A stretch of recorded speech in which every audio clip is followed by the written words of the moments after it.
Colombia now, our correspondent Charles Parkinson reports on the tension that is building around a Senate debate into ties between politicians and paramilitaries. For Colombian Senator Ivan Cepeda, the September 17th debate into ties between politicians and paramilitaries could be one of the most important days of his political career. Cepeda has spent years seeking to hold politicians and power brokers to account for their involvement with the state-sanctioned illegal armed groups, and the debate will offer an unprecedented platform for him and his progressive allies.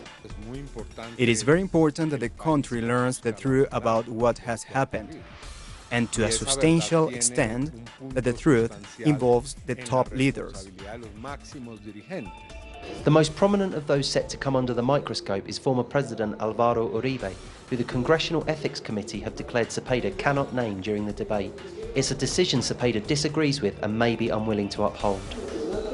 It is censorship. No valid argument exists to censor the debate, and I hope that the censorship will not be enforced in the moment that I speak.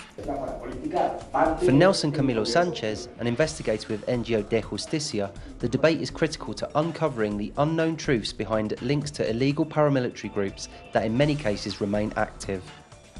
In Colombia, we are just beginning to see a clarification of the political and economic links of the paramilitaries.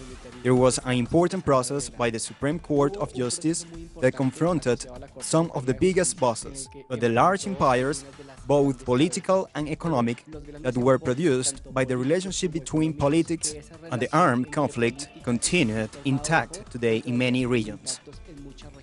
On September 17th, Cepeda and his allies will finally have the opportunity to bring some of Colombia's most powerful figures to account. This debate will be one of the political talking points of the year in Colombia.